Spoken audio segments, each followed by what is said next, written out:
Hey everyone, Coach Patrick here from Enduro Station, back with my signature 3 bullets for Ironman Lake Placid. We want you to be as ready as possible for the race and focus on exactly the critical stuff. So when you're ready, let's all dive in. Bullet number 1 is going to be all about the bike course, specifically the return trip to town. Everybody freaks out about the descent and says, how am I going to survive? What am I going to do? It's downhill.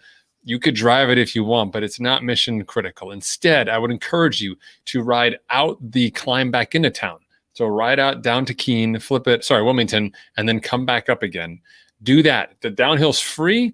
Take you 30 minutes or so to ride downhill. You get all the sense of where the speed is, which means hills on the way back, and then also where things are slow, which means descent on the way back, and then climb it back in. Going out and in will give you an opportunity to understand the nuances of the return trip into town and identify the areas where there's speed, because there is plenty of speed in that climb. People tend to shut down and think I've got 13 miles of suffering. Couldn't be further from the truth. There's plenty of speed to be had. Learn to need to respect the areas of the course that will push back on you, but open the ones that aren't, and that's where you want to be dialed in, right? So number 1, that's your number 1 tip.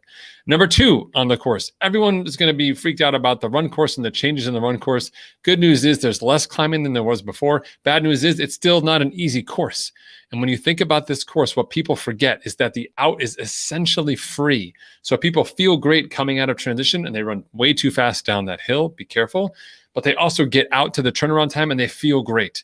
And the flip side is when you turn around and start coming into town, go ski jump hill, and at least halfway up that hill by at least a G's on the first lap and then all the way back up on the second lap, people really don't appreciate just how challenging that section is. And at the end of the day, actually from the top of the ski jump hill to the bottom of Lisa G is a net descent.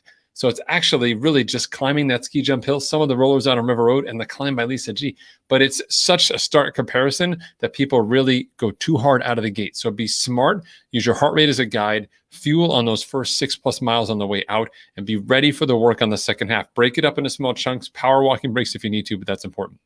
And then the last and third bullet, I think it's just really important. If you haven't heard me say it already, I'll say it here. So not tactical in any way. Lake Placid is just a special place. Ironman used to be headquartered there back in the day before it was the Ironman that you know now. The community has been supporting the sport since not just 1999, as this rock says, but for a long, long time with athletes, competitors, etc. It's just a great place to be an athlete. I feel like it's a perfect reflection of our sport and the outdoor ethos that we bring to the table. So take a moment, thank the people who are making this possible in town. Be grateful to them. Of course, thank a volunteer. They're really stepping up this year of all years to support everyone. And just when you're really in a tough spot, just look around you and smile and breathe and just appreciate how awesome it is that you're doing this incredible event in this great venue and that you got a chance to do it. All right. So a little bit of mindfulness there on the third bullet. I'm not cheating you out. I promise. The first 2 are really good. Best of luck on race day. I look forward to hearing everyone's feedback on social media. Team, you're going to crush it. Look for me inside the forum space and I'll tell you what's going on. See you, everybody.